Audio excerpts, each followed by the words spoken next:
department. At the same time, when I'm seeing this information, I'm looking at the other data we've been talking about. There is some significant activity through the Viber application between the defendant and Baker at the same time. So this is just going to visualize all that together. So it'll start here with the phone call. I remember blue is the defendant, red is the Mr. Baker, and we can see that Mr. Baker is receiving an incoming call from the defendant's phone number. This is right at 3 o'clock. On Baker's side of the call is 2 minutes and 12 seconds. You notice there's blue on the map there as well, so we actually see the outgoing side of this call on the defendant's phone. The defendant's side, AT&T captured is a 2 minute, 3 second call. And is that typical that because companies keep records differently between, like, let's say AT&T and Sprint, that they might show slightly different time ranges? Correct. Different records will, the way they connect, the order in which they connect and they're registering to the network, they can be off by a couple of seconds. So just because I called you for two minutes doesn't mean your records wouldn't show a connection for 1:55 or 2 minutes and 6 seconds. It's very common. There was something else that I had seen in the data overall that is interesting to me as we see this route to this area on Ventura Boulevard. And I think it's Tampa, right off of Tampa there. There's a cell tower, and I'm going to highlight it with my mouse right here. It's the little one off to the furthest one to the right up here. That cell tower is in an intersection with a Chase Bank ATM is located. In Mr. Baker's financial records, there's an ATM withdrawal on the 22nd. I can't tell you, because we don't have the time, I can't tell you that is when he stopped to withdraw that money, but it is one of the only times I've been able to find that his phone is in very close proximity to an ATM Chase throughout that day. Your Honor, I have a Chase Bank transaction detail report for the date of January 22nd of 2017. The address is I believe it's 323 Victory Boulevard in Reseda, and it looks like it is, it posts on the 22nd and appears on the transaction detail on January 23rd, followed by a photograph and a map. May they be marked, please, collectively as People's 256? Yes. Thank you. Showing you a Chase Bank document on January 22nd at this address, 19323 Victory Boulevard, for $120. Is that the transaction that you're talking about? It is. Okay. And with respect to this location, 19323 Victory Boulevard, is that consistent with the cell tower data that you have, you just had on the screen just before I switched over to this? It is. One of the cell sites that Mr. Baker's device uses is literally in the same intersection. It's located very close to this ATM. Okay. Showing you People's 256, and this has a 1 in the lower left corner. Is this the location, 19323 Victory Boulevard? It is then, if anybody was to research it today, it's changed, but back then, yes, this is the Chase that's on the bank account. And at the time, this Chase Bank was next to a grocery store, that being a bond, as you see here in this photograph? That is correct. If we look, and that's a place that was called Faux California at the time, located at 19548 Ventura Boulevard in Tarzana, is that correct? That is correct. Correct.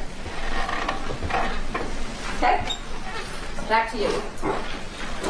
So as we continue here, the next zoom, you're going to see 1524. That's 3:24 California time. So if we think about that call coming in at 24 minutes later, Mr. Baker's device has moved into the area where that faux restaurant is. And just for the record, it's going to get marked on the map here so everybody's on the same page. It's like this L-shaped plaza right here. It's in the corner of that L.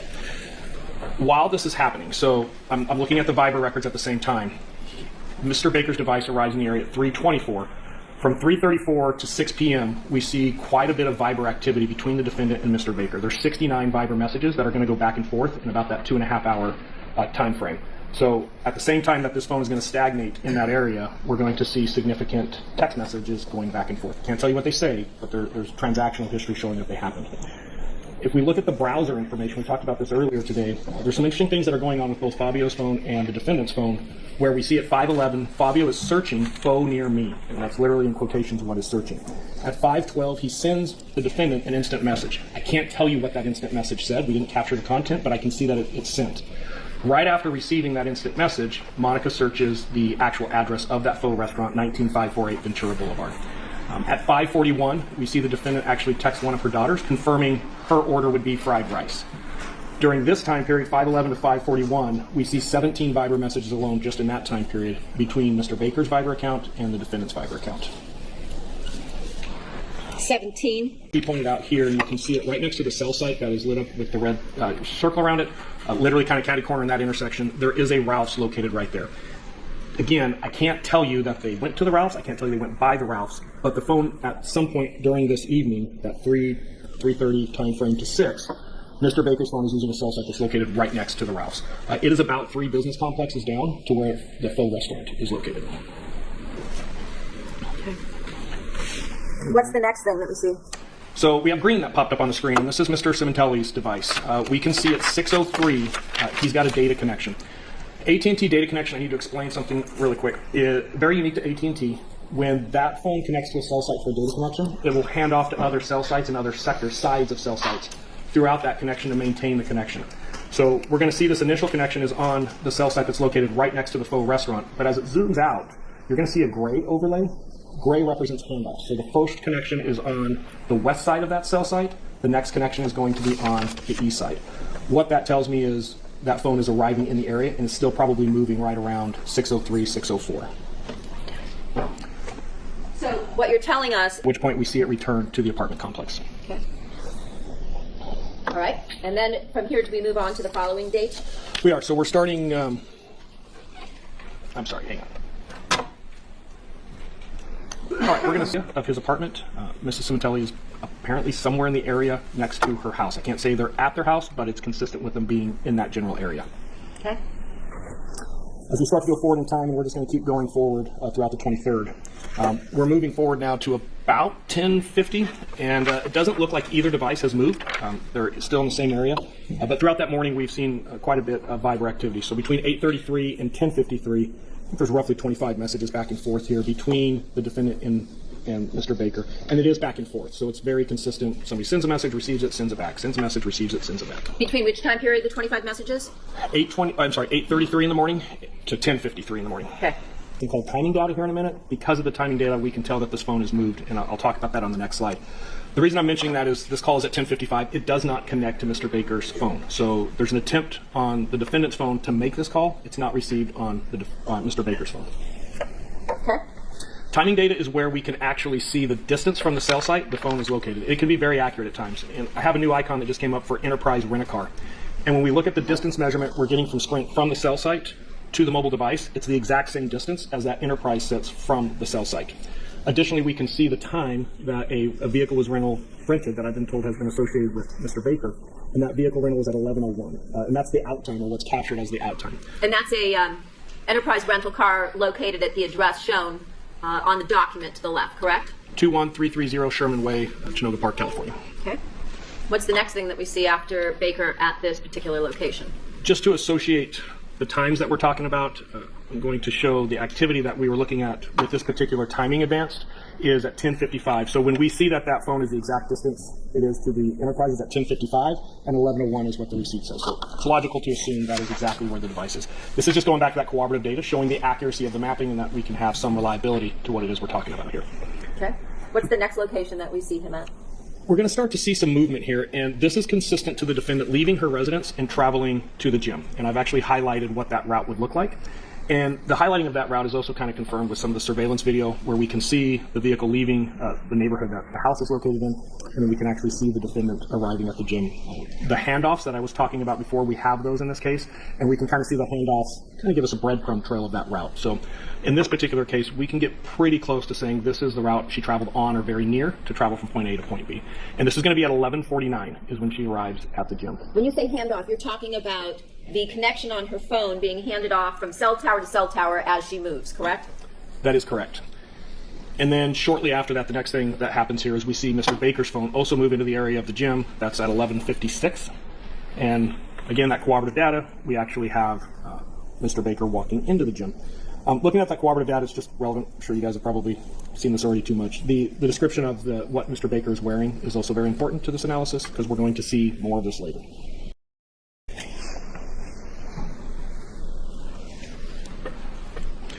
Going to move forward now to to 12:48. So we went from 11:59 to 12:48 roughly. We moved forward about an hour in time. Mr. Baker's device is still in the general area of the gym, and we can see that he's now leaving. The time there is 12:43. Still wearing a black sweatsuit with like white stripes.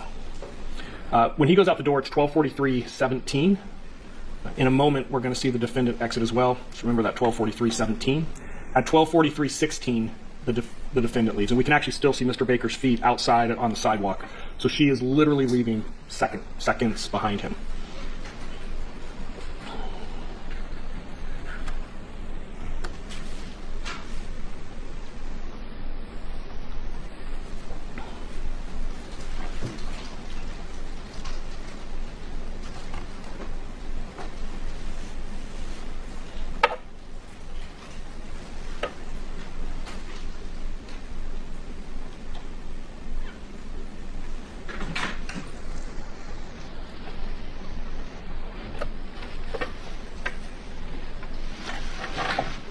And what is the next thing that we see here? We're going to see that travel route back to the Queen Victoria house. However, on the way, when the defendant, we can see an outgoing call to the victim at this point, and that's going to be at 12:49. And then after that call, we see the rest of the activity that indicates that that device is going to leave and actually return to the Queen Victoria house, or close to. There is surveillance video, again, of the same vehicle entering the neighborhood. And the point of showing the surveillance video here is that the surveillance video, these times we're seeing these device movements, is lining up with the records perfectly. So earlier I was saying it's very rare that we can say this person has this device, but we're starting to see patterns with both of these devices at this point, that they're traveling with everything else that we're seeing with the cooperative data. At this point, we're going to see that Mr. Baker's phone is returned to the area of his apartment. Can't say it's inside, it's close to. The defendant's device is returned to the general area of her house, and they're stagnant there for a while. When I say a while, I'm looking specifically at a time period between 1:20 and 2:43. And this time we have roughly 30 Viber messages that are exchanged back and forth during this time period. So in about an hour and 25 minutes, we Correct. have the 30 Viber messages. That is correct. Okay. Going to keep moving forward in time. Going to slow down some of these Viber connections as we start to go through this, and we're going to put a target now. So we've added the location of a target. Kind of see the overlapping of the two red circles at the bottom. That kind of makes a little football shape in between those two cell sites. The target is located right in the middle of those two. And what we're seeing here is continued Viber messages between 2:45 and 3 o'clock as Mr. Baker's device is moving away from his apartment towards the target. Ultimately, we're going to see Mr. Baker arrive at the target. And again, just looking at that cooperative data, the phone arrives at the target in surveillance, the same time the phone records show it arriving. So we're starting to get this out. Whenever we see Mr. Baker in the phone records, it's matching at the surveillance, the rental car. We're getting a good feeling that Mr. Baker is the one traveling with this device on this day.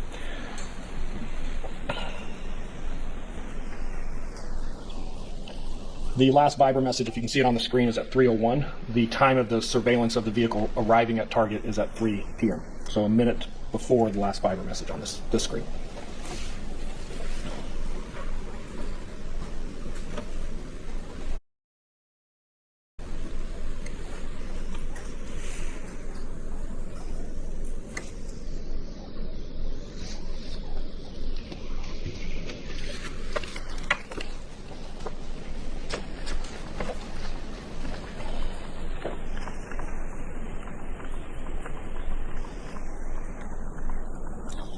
You see this individual walk across the parking lot towards the target. You're going to notice the black sweatsuit with the same white stripes we saw earlier at the gym.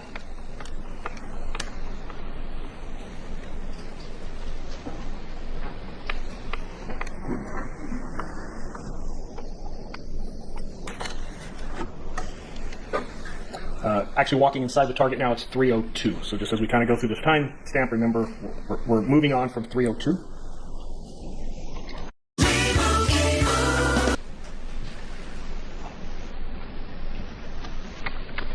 Looks like he's carrying maybe a bag in his right hand. Correct.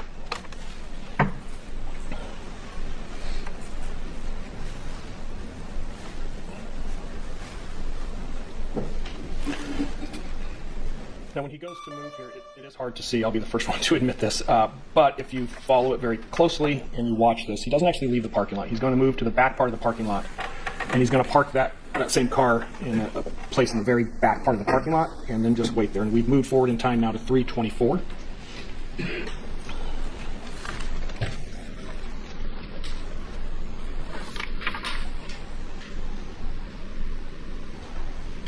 when you say waits there, are the phone records consistent with Baker remaining at this point in the Target parking lot? It is. Moving forward to 326, we see the victim's Ford F-150 is leaving, but we see Monica's device is moving at the same time. So even though it appears to be the victim's vehicle, the defendant's phone appears to be inside of it because we can see multiple handoffs again that track with other surveillance of it passing the Ralph and then eventually arriving at the target. And I've got a little yellow line that represents that. At the same time of leaving the little guard shack there by the neighborhood, going by the Ralphs, arriving at Target, we're seeing Viber messages at the same time back and forth between the defendant and Mr. Baker. There's somebody standing, I cannot tell you who it is, it's too far away to identify it, but there's somebody standing in the parking lot by a little store that's back there, and when the Ford F-150 arrives in the parking lot, this person appears to walk up to the Ford, and then I can't see that person anymore. They ducked down behind a car and low crawled out of the parking lot, got in the truck, or just evaporated, I can't tell you, but when the truck moves, that person is no longer in the screen. And again, do the cellular records indicate that Mr. Baker is still at the location? Mr. Baker is still there, and we know that the defendant's device just arrived. The vehicle Mr. Baker is driving is also still there. The Ford F-150 is going to park for a brief period, about 4 minutes, almost 5 minutes, in the back part of that parking lot. The devices, it is consistent with both devices being there. And as we move forward, you'll see some red flashes. I'm going forward in time, and you can see that red phone is still in the area. Ultimately, we're going to see some movement here. I cannot see people interacting, so I can't tell you what's happening there. But the vehicle, which Mr. Baker was driving earlier from the Enterprise, is circled in green to exit and walk into the target. And this is going to be at 3:35, so we move forward in time to 3:35. Now, between those 4 minutes where the defendant is parked to the back of the lot before she moves her car to the front of the lot near the store, is there any Viber communications between the defendant and Baker, given that we know he's still in the lot? No, the next Viber message just came on the screen at 3:36. So as soon as she is parking her vehicle and we see the rental vehicle begin to leave the parking lot, that's the next Viber interaction that we get.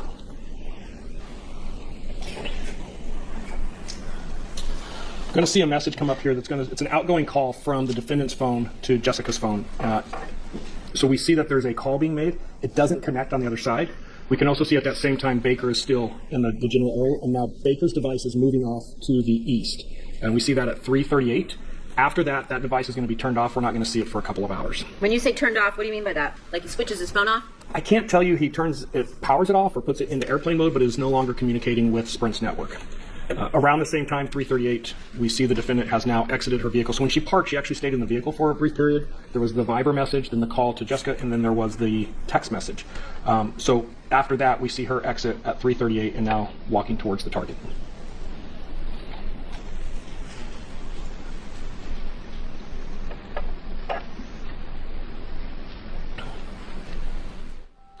As she enters the store here, you can see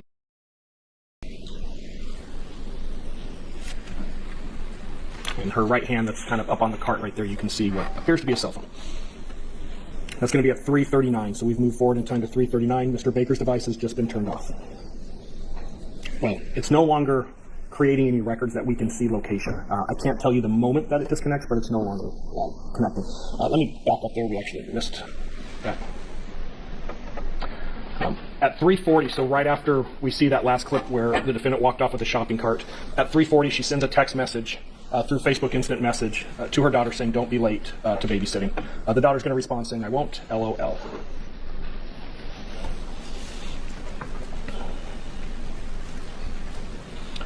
Shortly after receiving that, 3:47, you can actually see her daughter is now leaving. So text message, "Don't be late, I won't be," and she leaves.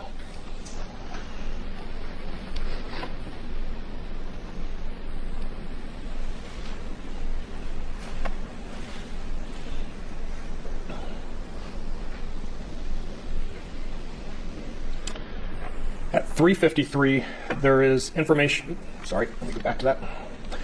At 3:53, there is a connection from the defendant's device to that ID. Sorry, let me pause this. The IDMSS Lite application accessing the surveillance system at the house.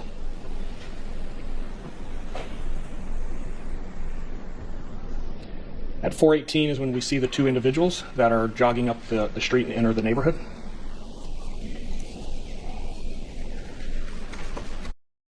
Shortly has Moving back to the target.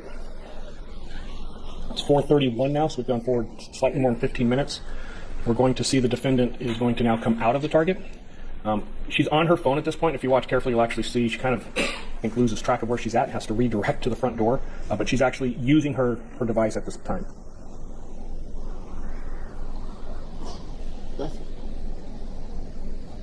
And Thiele's iPhone. Did you note whether or not he had that same application for the home surveillance camera system on his phone? I don't recall. I want to say yes, because I think I don't recall the application itself, but I do recall a message he had received about accessing it when it first got set up. Yes, but after that, did you note that he did not have that particular application downloaded onto his phone? I don't recall, like I said earlier, ever seeing it. I'd have to go back to confirm that. Okay. By 4:38, the defendant has left the target. The lot. Correct. Driving eastbound, and we're actually going to see that same vehicle get picked up on surveillance by the Ralph's surveillance camera. And that's at 4:41.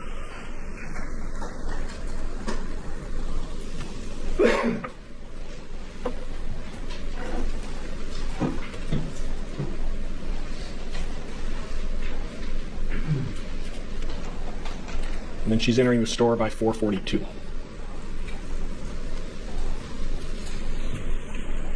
At 4:46, she's going to send a message to Mr. Baker via Viber, and by 4:52, she's leaving the store.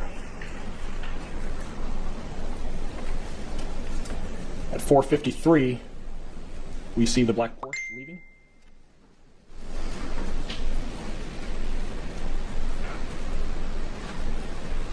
Just before 4:53, the black Porsche leaving at approximately 4:50, did you note that the defendant deleted the Lifestyle Lounge application from her phone? I did. There's actually a handful of things that get deleted at that time, but the Lifestyle Lounge is one of the things, correct. By 4:56, we can actually see that Porsche passing the Ralphs, and by 5:03, we see the 150 arriving back in the neighborhood. At 5:14, there's another Viber message, and then we see Mr. Baker's phone is finally going to register back to the Sprint network. We see that it's moved from the last location. It's back just north, kind of northeast from the residence.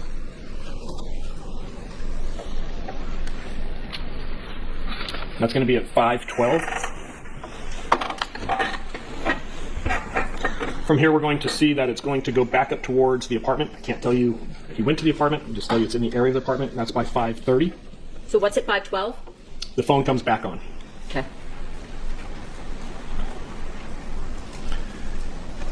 As we start to move forward in time, we're actually going to see the phone moving off to the east. This is going to be around 5:46.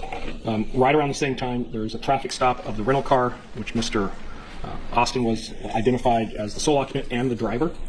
So that is consistent with what we're seeing in the phone records of now Mr. Austin being in the vehicle that's tracking with the phone. So whether the phone is in the vehicle or the phone is following in very close proximity, Mr. Baker's phone and Mr. Austin are tracking very close to each other. So we continue to move on. Oops, sorry. Moving on to about 6:10.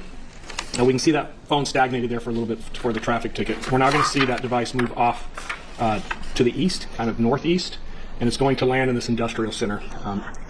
Realize it looks like just a bunch of red overlays. This is one of the early things that I was able to pick up on when I was analyzing the Sprint records. The only thing that I could find in that area that was open at this time that really would do anything where you would just drive across town, drive right back, is the flyaway. When we look at the financials with Mr. Austin, it aligns with the LAX shuttle for the flyaway. So this is when Mr. Austin is arriving at the flyaway to take the shuttle back to LAX. What time is that? 6:27? I believe so, but let me look. 6:30 is when I have activity up there. The precise time he gets out of the car, I couldn't tell you, but I do have the flyaway. I don't know if it gives us a time, though, on the financial side. Okay. And that's the end of it. All right. And subsequent to that, did you note that Baker then returned home to his apartment later on that evening? Yeah, there's some movement around the area. He actually goes out to the east a little bit later in the evening. I would say by midnight, that phone is at the apartment for that evening. Consistent with his pattern? It is. Thank you. I have nothing further. Let's take our afternoon recess for this time in 15 minutes. The Edmonton 5. We'll have 15 minutes. And that's a place that was called Faux California at the time, located at 19548 Ventura Boulevard in Tarzana. Is that correct? That is correct. All right. Okay. Back to you. So as we continue here, the next Zoom, you're going to see 1524. That's 3:24 California time. So if we think about that call coming in at 3, 24 minutes later, Mr. Baker's device has moved into the area where that faux restaurant is. And just for the record, it's going to get marked on the map here so everybody's on the same page. It's like this L-shaped plaza right here. It's in the corner of that area.